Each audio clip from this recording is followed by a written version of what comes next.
días a todos los que nos están viendo y a la gran dama de Texas. Buenos días, Mr. Orlando Sanchez. Welcome everybody to TLC Live on Wednesday, as always, at 11. Más o menos. We're being like very good, 11 sharp. Well, we won't tell people what time you showed up to the studio. Yeah, well, that's true. She barges in with about 30 seconds left before we go on. Like you did last Wednesday. So yeah, but I'm working. I'm not, Oh, yeah. I'm not. sitting at home. Of course, enjoying my caviar. My coffee in front of my pool. Yeah, right. All right, we have a packed show today for you. And first of all, I want to give you a couple of brief updates. We had the Arctic blast, right, which created the power outages and the rolling blackouts in the state of Texas. But more importantly than that, as you all know, on average, power generation per megawatt hour in Texas is about $25, $35. Kind of. $40, whatever. It's like buying gasoline, right? It's either $1.89 a gallon or, if there's a high demand, it goes up to $2 a gallon. It could go up to $2.50 a gallon.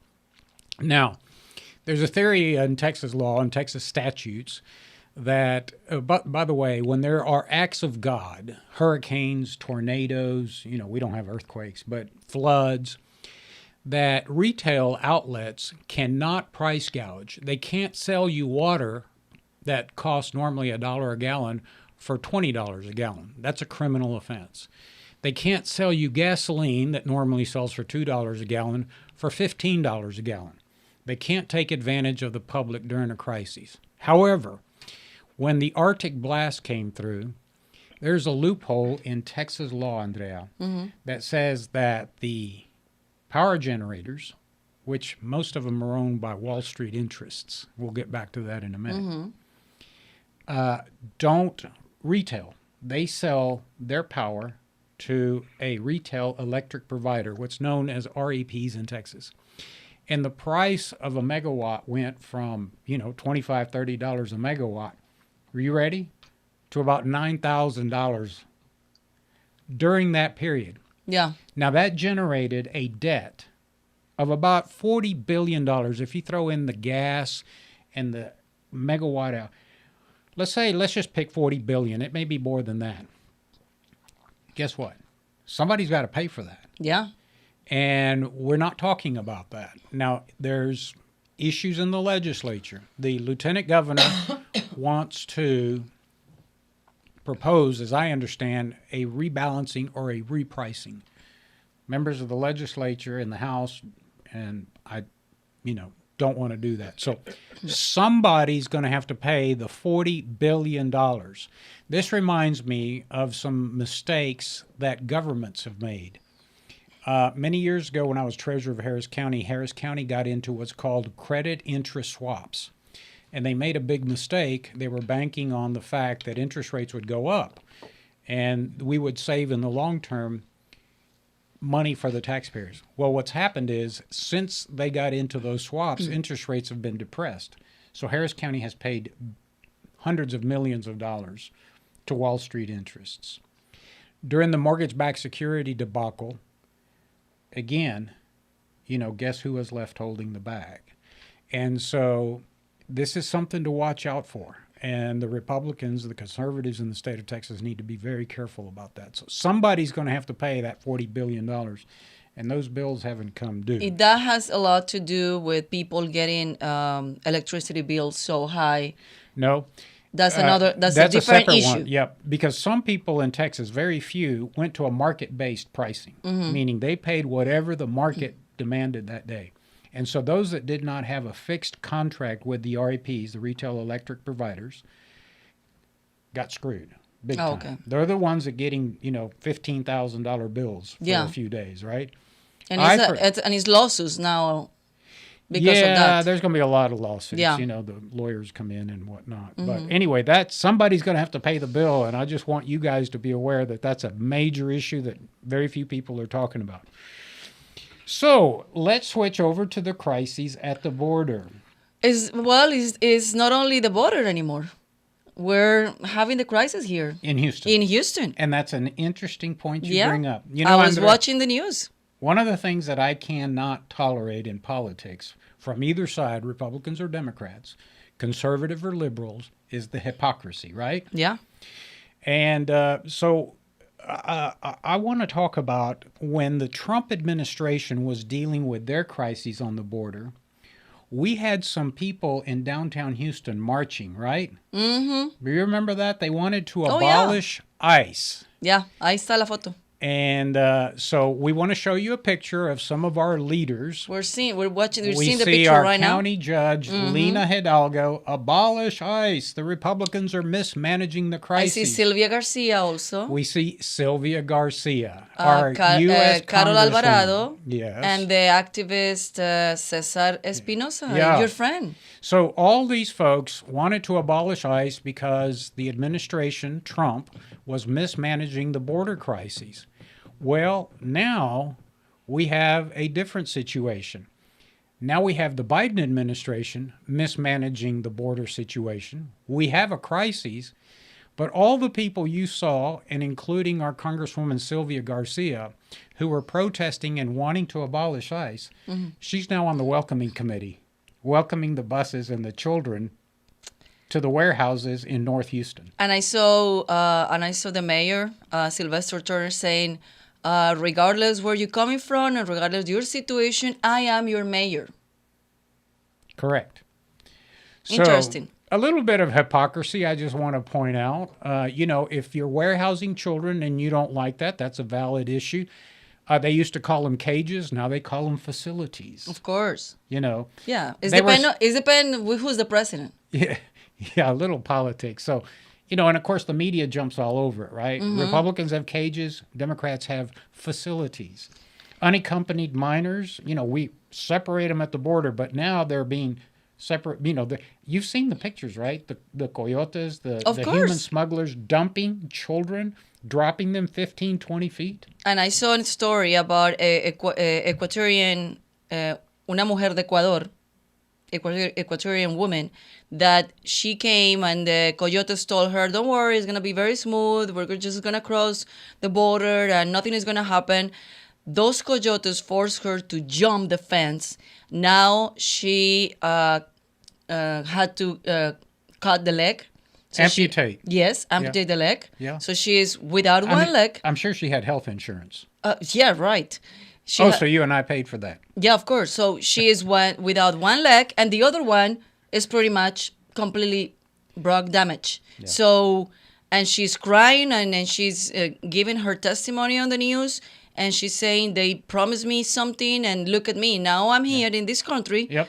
But she's going to get Social Security disability. Yeah, and the kids I already saw the kids in front of computers. I don't know if that was a stage picture, but I saw the kids in front of computers, and they were saying like they need to provide education for them. And one lady that is from another group against all of these things, she said, I'm so disappointed of this because the government it need to fix first the problem, the crisis on the border before it send all these kids to the big cities. Yeah. So, Because it's overwhelmed. I mean, it's not capacity. and for those of you that have watched this program and know about what I've been talking about, illegal immigration is not a new issue, folks. Let me repeat. Illegal immigration is not a new issue. It's not a crisis just for Republicans. It's not a crisis just for the Democrats. We all know what the problem is. It's the importation of cheap labor into this country that's been happening for over half a century. Let me repeat that. Illegals are coming over because we have lax border security, because we need cheap labor. Whether you like that or not, whether you accept that as a premise or not, it's a fact. Now, let me share with you an interview that was aired in 1974 with Cesar Chavez in California. Cesar was trying to keep the wages of the farm workers in California at a sustainable level where the farm workers could earn a living. And the border was wide open. So you had undocumented aliens in 1974 come over and take the jobs of the permitted legally documented farm workers in California. And so, Mark, we're going to ask you to roll the interview. This question of the illegals I find very interesting. Would you say that it's, at this particular moment, as important as any of the other problems facing the union? Oh, yes. In the last 3 weeks, last 2 weeks, it has become an emergency for us. Well, there's an awful lot of illegals coming in by the hundred, by the thousands. Our people are not only in some of the crews where there's now strike breaking. Some of those crews are 100% illegals, outright, openly, with no attempt to disguise it. And so it's so bad now that we estimate 60 to 70% of the farm workers in California, of the resident worker, of the citizen, is out of a job because of the wetbacks. They're coming in by the thousands, just unbelievable. See, they're coming in with the consent of the Immigration Service, which is part of the Department of Justice. How else could they come? We, for instance, know that if you go to Coachella, you go to around the El Paso area, the secondary immigration checkpoints have been unmanned now for at least 3-4 weeks. They're closed. They're at night. They're dark. There aren't any patrolmen there. It's a gimmick. We think that it's a prelude at the beginning to a big drive on the part of the administration and the Mexican government to bring the Bracero program again. It's a vicious attack on the local worker, and it's just one of those things that agribusiness thinks they can get away with it. And our job is to inform the whole country what's happening, together with a boycott, and solve it that way. And so the workers themselves, even though a lot of them are Mexican descendancy themselves, are very uptight and very, very worried and very mad about the illegals coming to break their strikes, and it takes away their jobs, their livelihood, and so forth. Does that put you in an uncomfortable position to be against the illegal immigrants because they are from Mexico? In other words, part of your program has been an appeal to equal treatment of people of Mexican origin, right? Oh yeah, sure, but we're speaking of the legal ones. You know, we don't want Mexico to export its poverty to us, and then we pay. It's not the agriculture, it's not society in general, it's a farm worker again paying for those sins, you know. And Mexico should take the initiative and stop exporting the poverty to us. They should do something about the rural economy over there. And then, see, it's a way of breaking the strike, it's a way of demoralizing the farm workers. And for instance, the workers are going to ask for stamps, for food stamps. They're lining up the offices for welfare, and they're being told, we can't give you a job because there are plenty of jobs. And the workers say, well, there aren't any jobs. We just came from the fields, they won't hire us, or they just laid us off because either because we're strikers, or because we're members of the union, or because of Braceros, the illegals will do the job for half the money we're getting.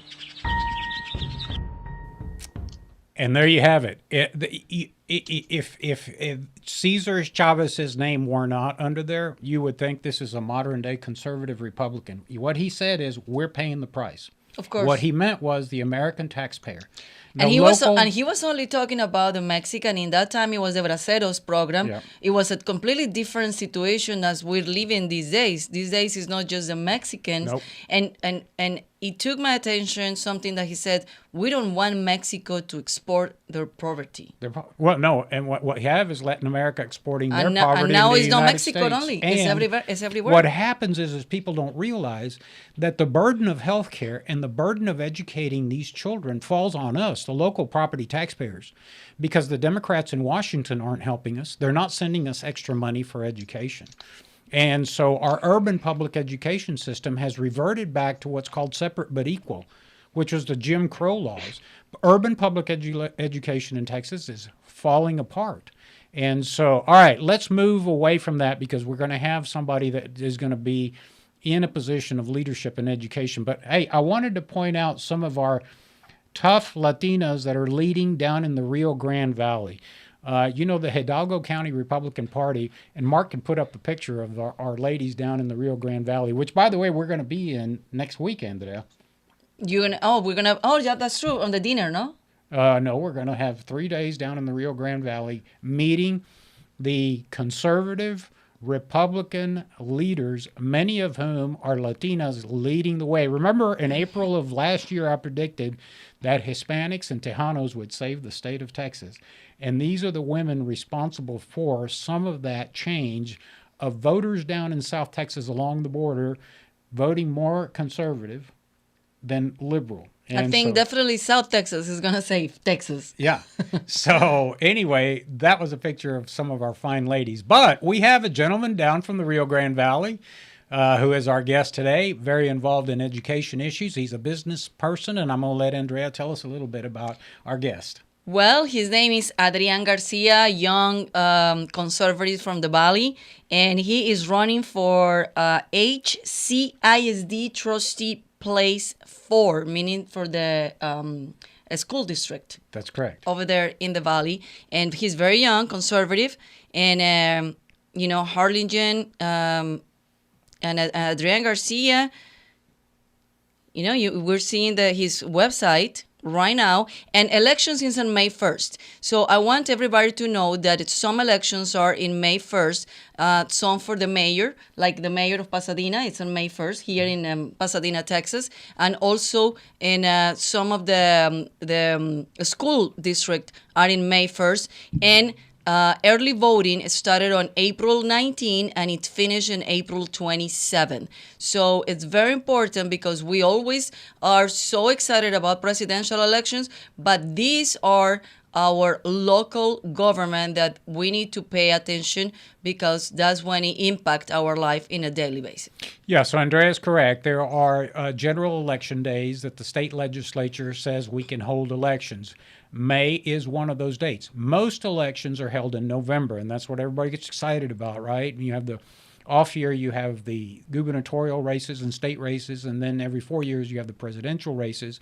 But we have municipal, local elections in May. So our conservative Latinos across the state, pónganse las pilas y salgan a votar si ustedes si tienen elecciones en su distrito, en su condado, o en su ciudad.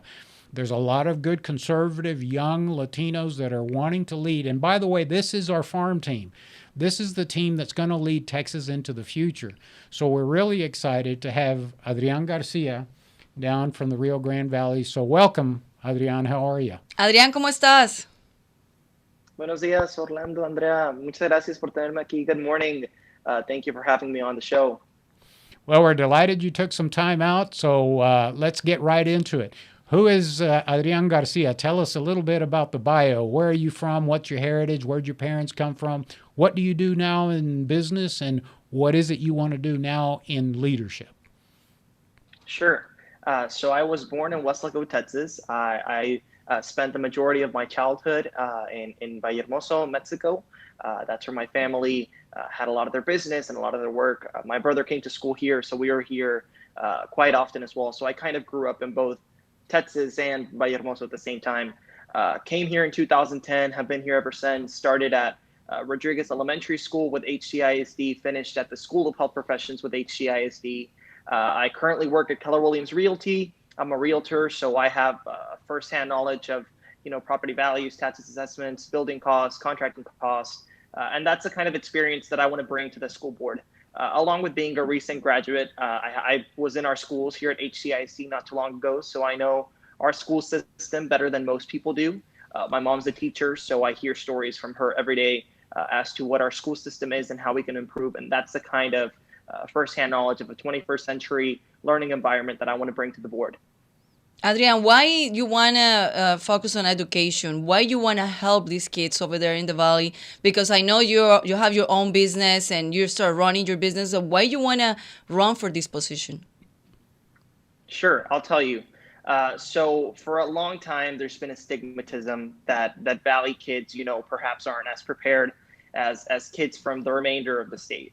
And so that's a stigmatism that I fought hard to, kind of push against and kind of prove myself as first a student leader and now professionally.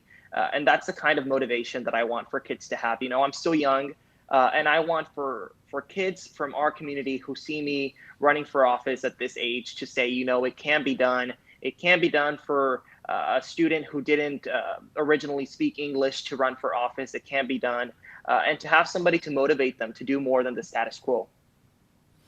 Well, you're just an amazing leader. I can't believe that you are able to juggle, business and then campaigning.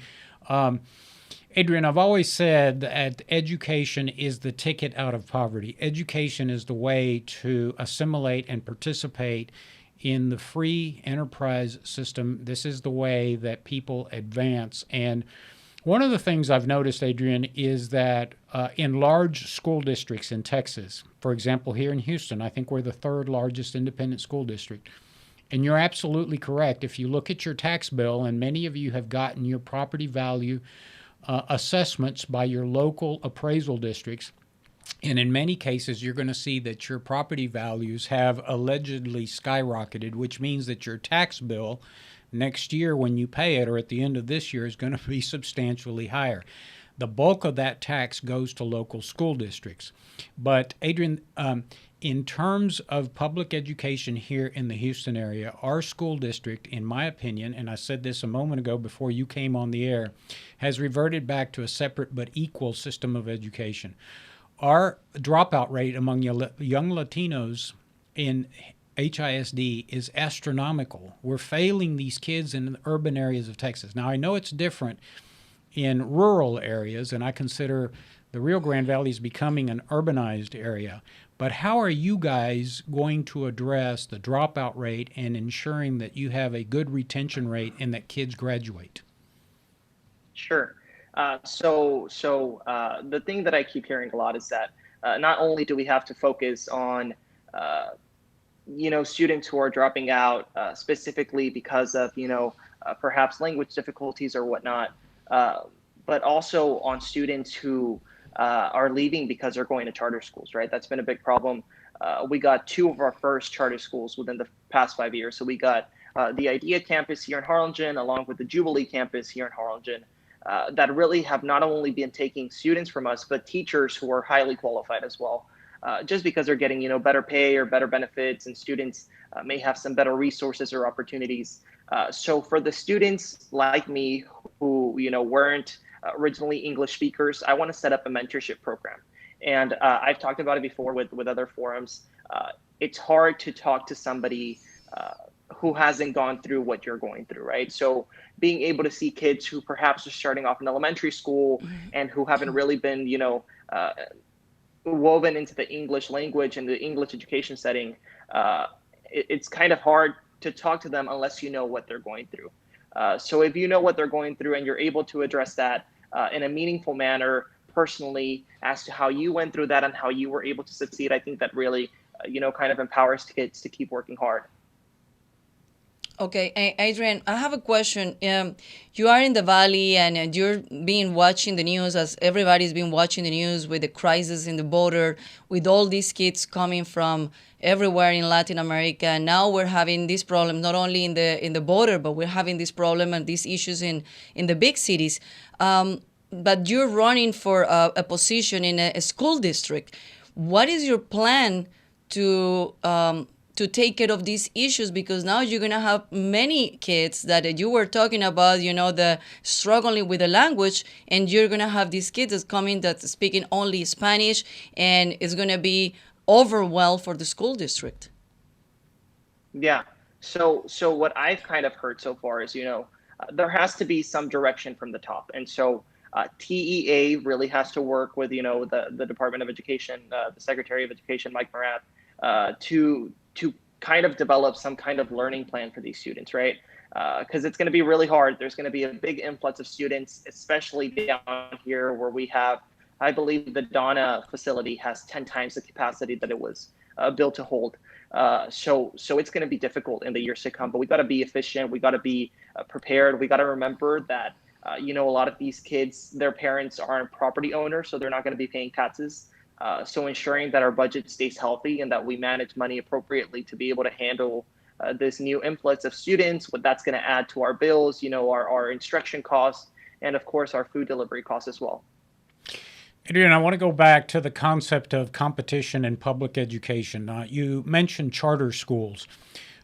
Charter schools, in my opinion, at least here in Houston, some of them are doing a magnificent job.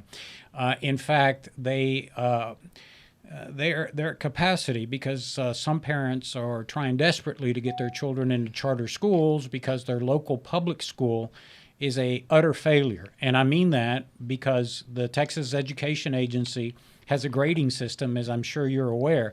And there are several schools in urban areas, in Houston in particular, that have received a grade of F, meaning that they're failing.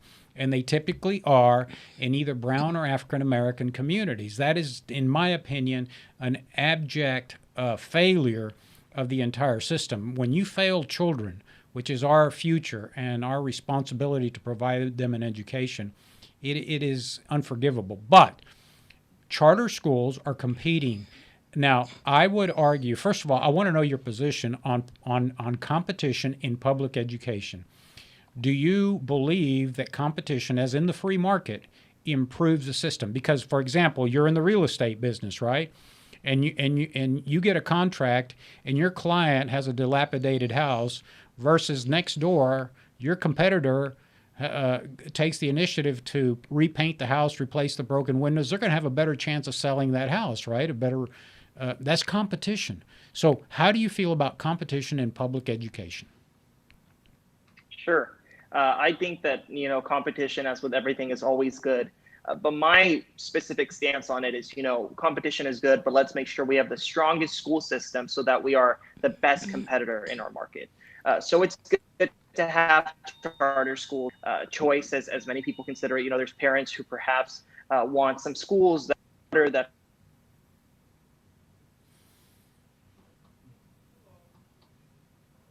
Oh, we're losing his audio.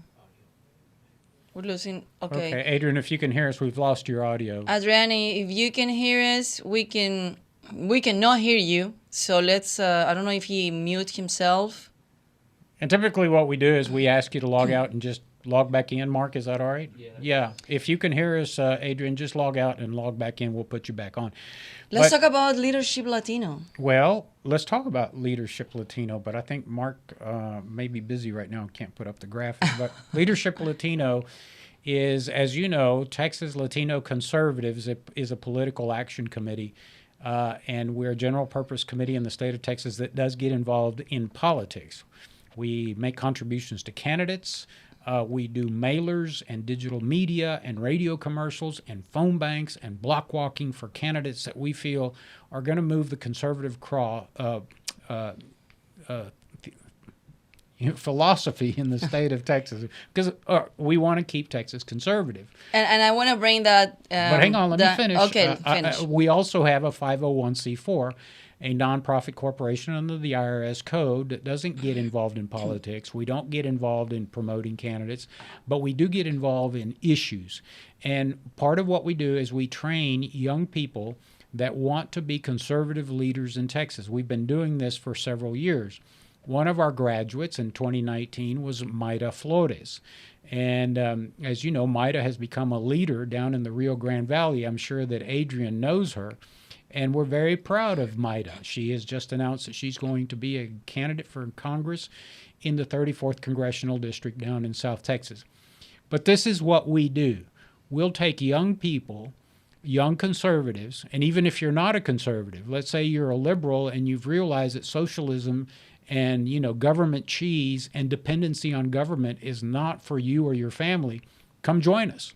We'll train you on how to deal with the media, how to raise money, how to file your documents with the Texas Ethics Commission, how to handle the press, how to dress, how to do a press release. We do that all in one day. Our next class is in Plano, Texas on Saturday. Weekend, huh? Yeah, this weekend. And folks, we're oversubscribed. We had to go find more chairs. We had to get a bigger room. That's a good problem to have. That's a great problem to have. So we're approaching 40 young people that want to learn everything from grassroots politics to being a campaign manager to becoming a precinct chair to even becoming a candidate themselves like Maida Flores. So we're doing that this Saturday. You can go to our website. You can still log on. It's TexasLatinoConservatives.com and then click on Leadership Latino. If you can't make this coming Saturday's class in Plano, Texas, We move around the state. We've done it in the Rio Grande Valley. We've done them in San Antonio. We've done them in Austin. We've done them in Dallas. We've Here done in them Houston. in Houston.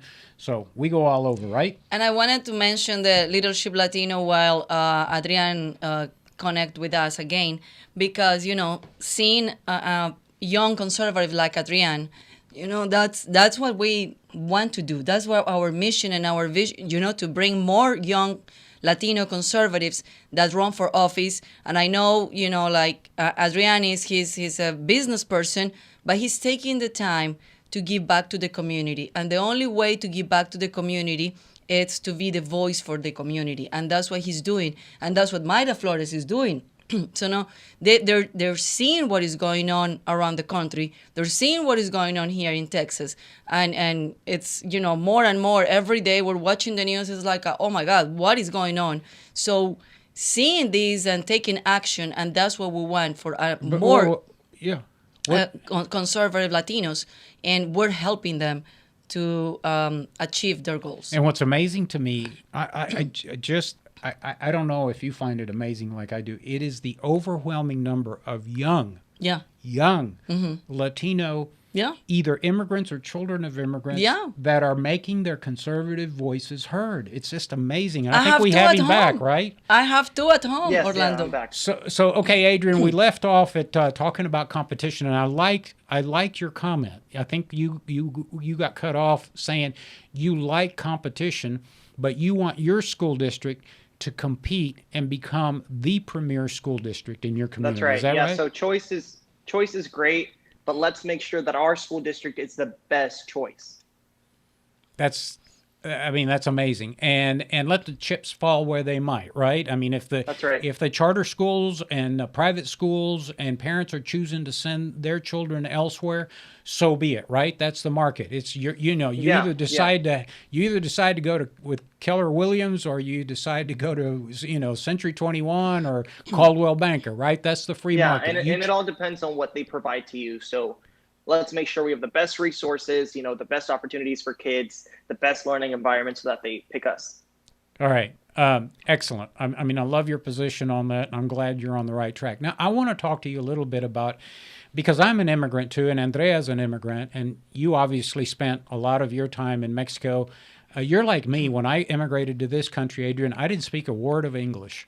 Andrea still does it. I'm still struggling with the language, Adrian, but I'm making my best effort. But we want, Adrian, share with us, and for all the thousands of young people that are watching us, how is it that you became a conservative? What is it? Your natural values? I mean, were you at one time liberal? I mean, how does a young man like you, living in the Rio Grande Valley, where for decades people have voted with the liberal Democrats, come out and say, I'm a conservative? How did you arrive at that? And you know, I think that a lot of people have believed that for the Valley, but a lot of people down here are Catholic. A lot of people down here are very religious and very conservative, and that's something that really isn't known as well.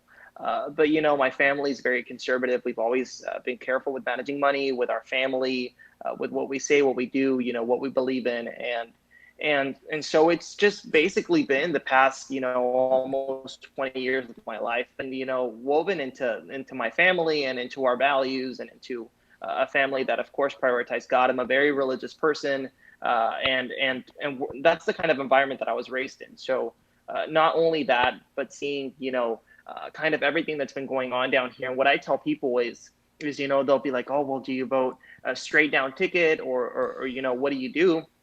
And a big example of that was Vanessa Tijerina, right? She ran for Senate down here against Eddie Lucio, who tends to be very conservative in his voting record.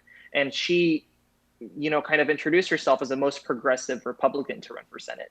And so I never pick party. I pick people, and I pick what represents my values and what's really going to affect the Rio Grande Valley positively. I love that part.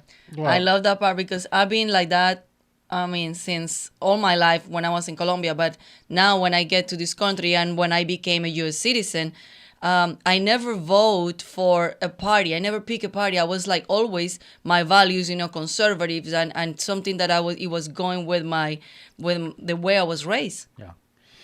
So, Adrian, I want to pick up on something you said. I've been in politics for 25 years, and you say you don't pick parties, you vote your values, and that's great. We always tell people vote their values, because when they do vote their values, if they're conservative values, which most of Latinos are, they'll vote with, there's only two teams on the field, Adrian, right? There's the red team and the blue team in partisan races. Now, you're probably in a nonpartisan race, but let me tell you something.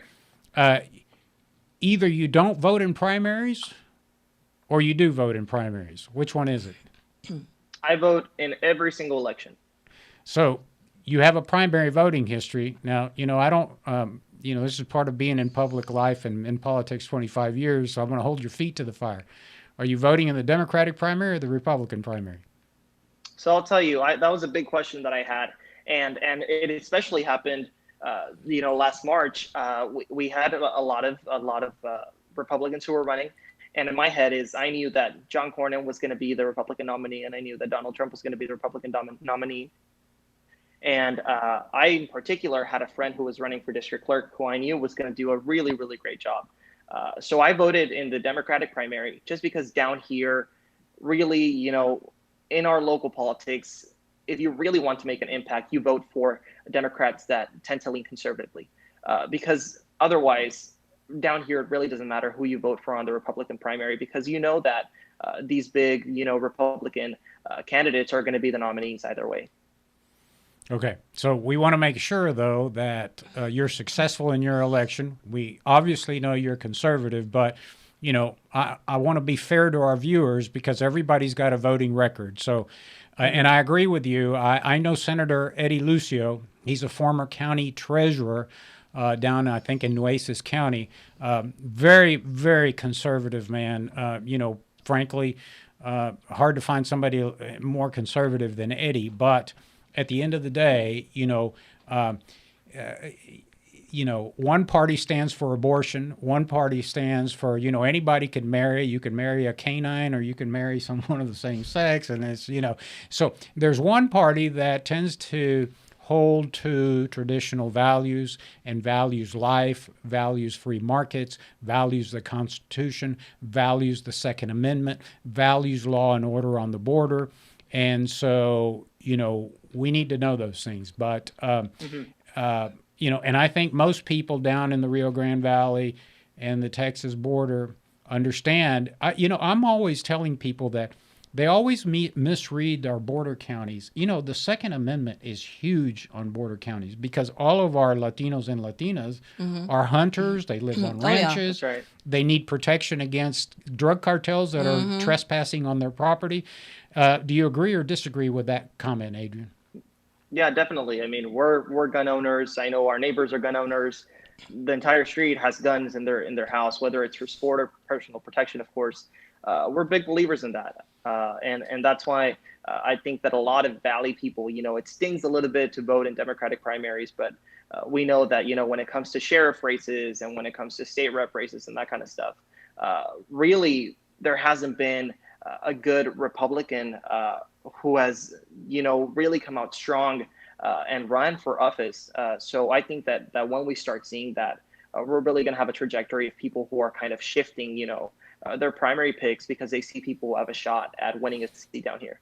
Well, I will tell you, I am a property owner on the border in Kinney County, and we do have strong conservative Republican leaders. And, it may be a little far away from you, but I will remind you that South Texas voted for Tony Gonzalez, a veteran of the United States military, a Republican, and a solid leader to replace Will Hurd.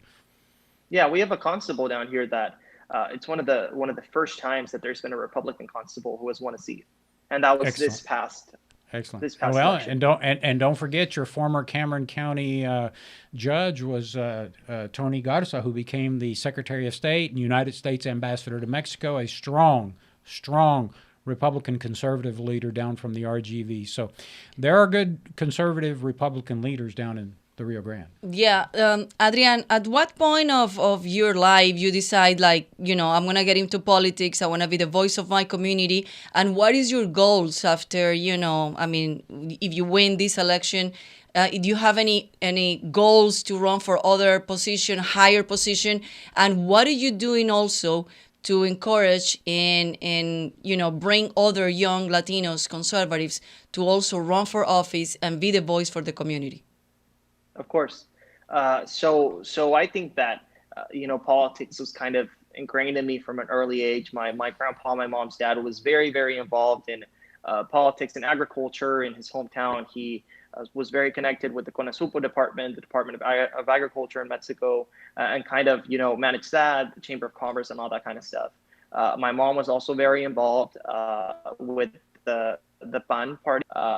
Which is kind of funny because her dad was very involved with the PRI party, so it was kind of a split So family. mom was a panista, and then the other side of the household was the PRI. That's right, yeah, priista. So we've always been in politics. I guess that once I got here, that's why I wanted to get involved. It wasn't just a love of politics that has been kind of passed down to me, but seeing where our children lack and where we can do better is kind of what pushed me to go ahead and file for the seat. Another reason is because the incumbent, he was appointed, I believe, 7 years ago. He hasn't had to, spend a dime ever since to campaign. So my whole thing was, let's give the community a choice as to who they want to represent them this election. So I'm assuming the race for school board down there is nonpartisan. Is that correct? That's right. Okay, good.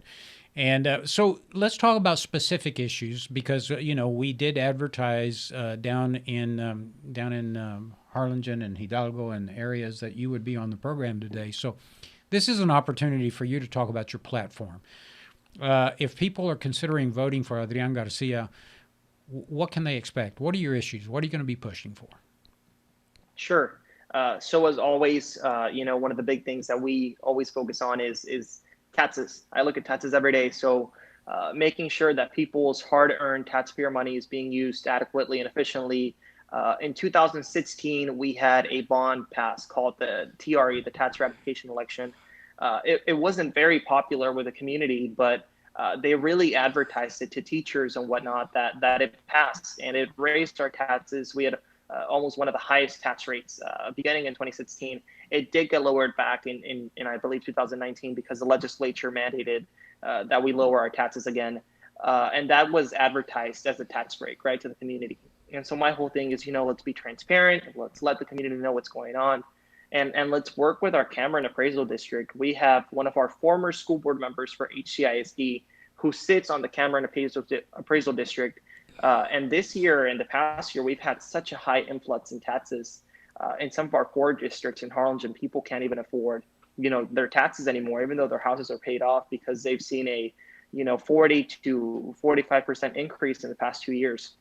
So my whole thing is, as community members, community leaders, trustees for our constituents, let's work on behalf of them to ensure that taxes are used fairly and that we can work together with, county departments to lower taxes for our constituents.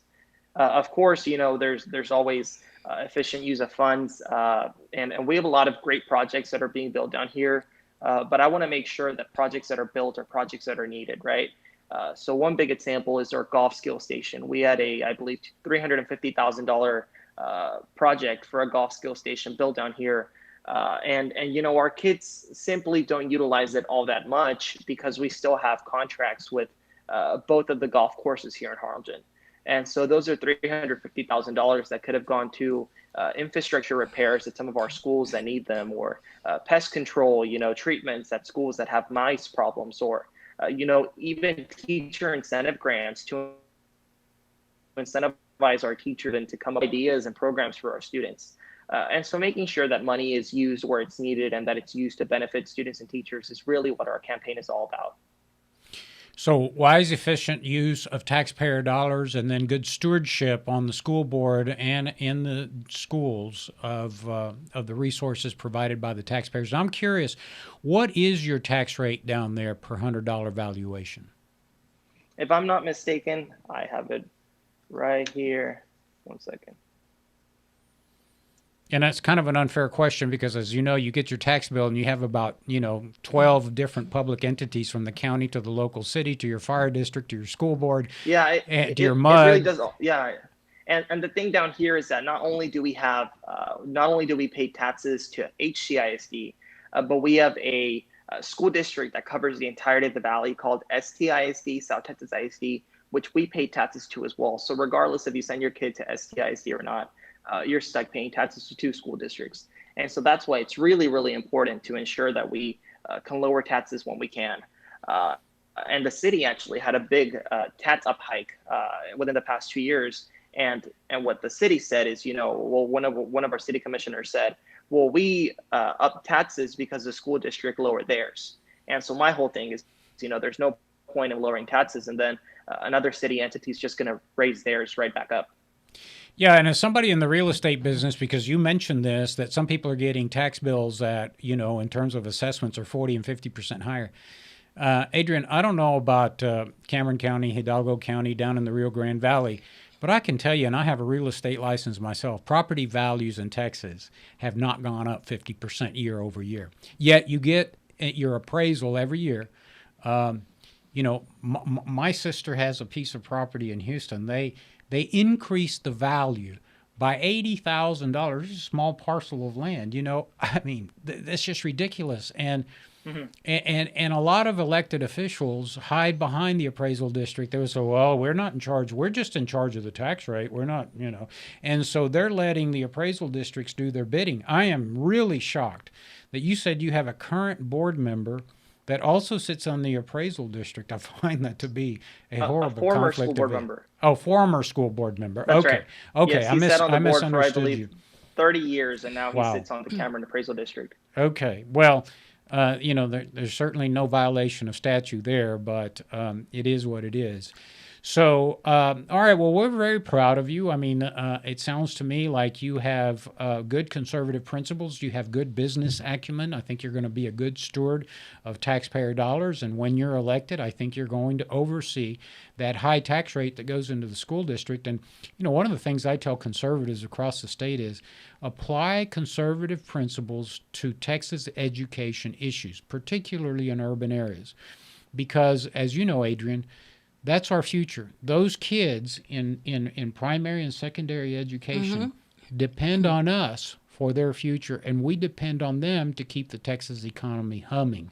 And so, you obviously understand that, and you've received a good education. You're obviously on top of the issues, and we want to thank you for taking the time out. So take the last few minutes of our program to talk to fellow voters down in your district and tell them why they should vote for Adrian Garcia. Sure.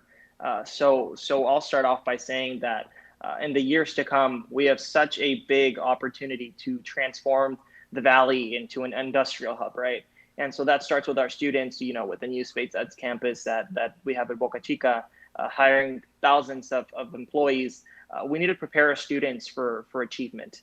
And so we do that starting in our elementary level by educating our students with resources that are meaningful, by teaching them STEM, engineering, technology, mathematics, that is really going to accelerate their careers, by working together with county officials and TEA to ensure that we have the best programs for our students, and that they're prepared leaving high school to be successful in college and to be prepared for post-secondary education.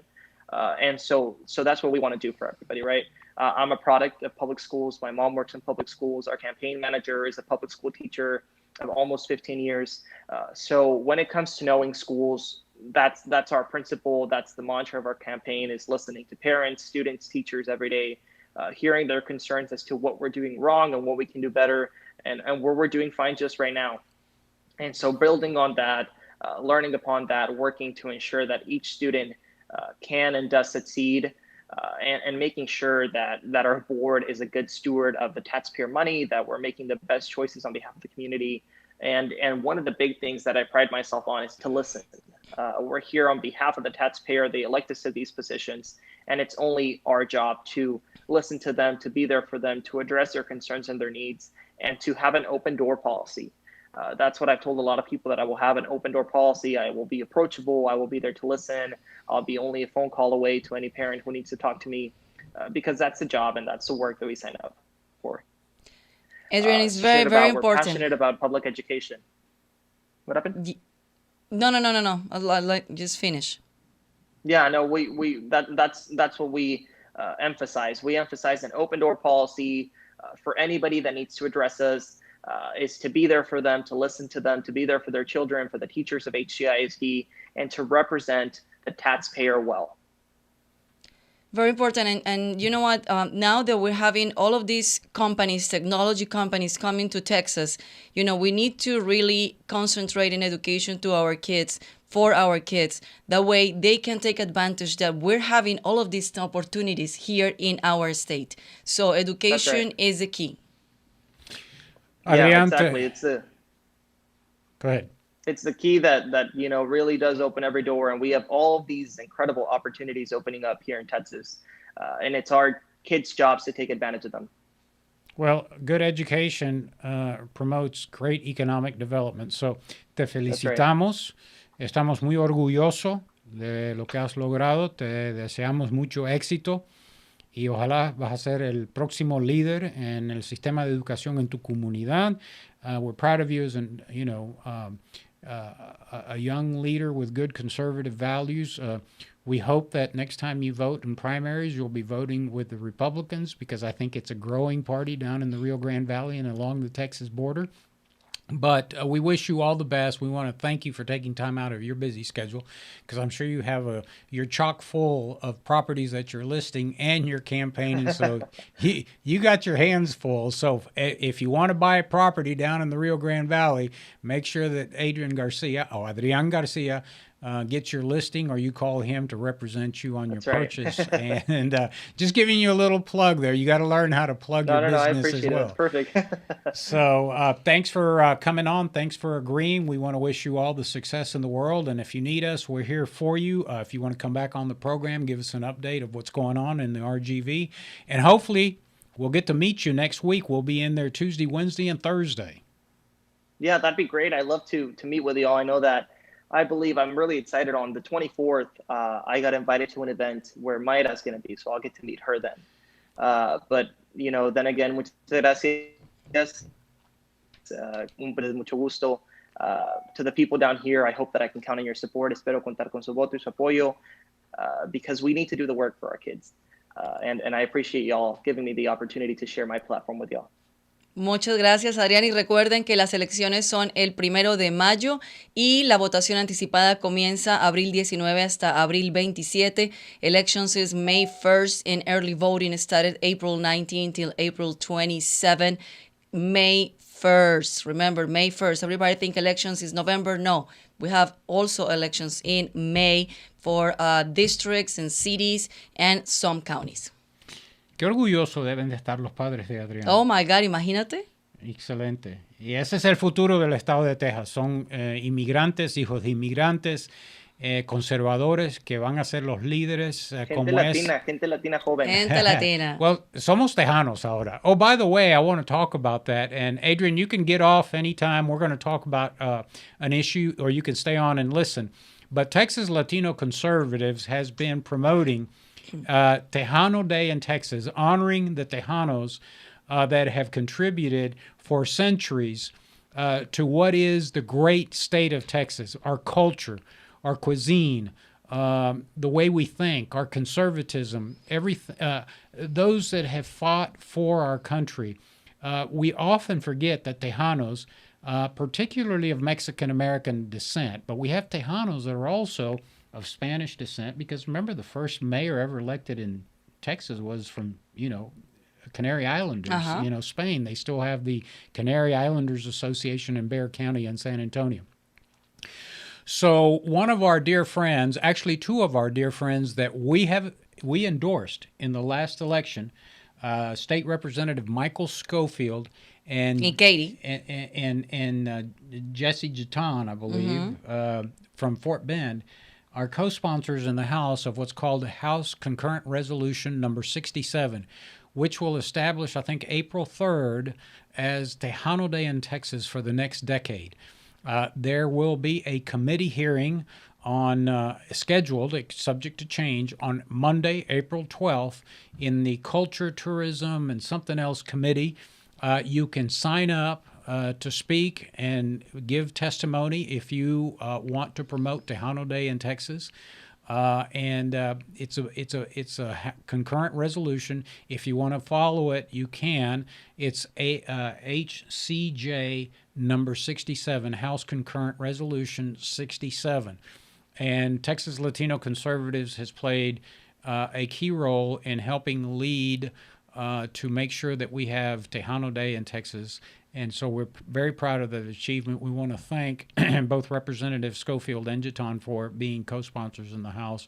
And we look forward to the day that the governor signs the resolution declaring Tejano Day in Texas. We're very proud of that. We'll keep you updated. We'll have something on our website, which is www.texaslatinoconservatives.com. And as always, remember, we rely on your contributions and the generosity of Texans, conservative Texans, to keep us on the air, to keep developing young leaders that will be the future conservative leaders of the state of Texas. We continue to promote our candidates. We continue to encourage the Latino to vote their values in Texas. But all that requires money, right, Andrea? That's right. So help us to help, go to TexasLatinoConservatives.com, become a member, and it's only $35 a year. And if you can contribute a little bit more, well, it's always, we thank you so much for that. And we're out of time, so I think next week I'm going to be on board from the Rio Grande Valley. So you're gonna do the show remotely from there. From the valley. From the valley. Okay. Yep. So, okay, Mr. Sanchez. All right. Well, thanks for tuning in. I want to thank our production crew for helping us produce an excellent program. We apologize for last week's technical issues, but as you know, this is, we're dependent on the internet. We're dependent on cell phones. We're dependent on, technology. And, it's not like TV stations that have a direct beam right into your house. So thank you for putting up with some of our faux pas and mistakes and errors, but we do the best we can. We appreciate you viewing us. Again, visit us at TexasLatinoConservatives.com, and I will see you from the Rio Grande Valley next week, and I think Andrea will be here managing the studio. So until next week, hasta luego y que Dios los bendiga. Nos vemos el próximo miércoles. Chao, chao.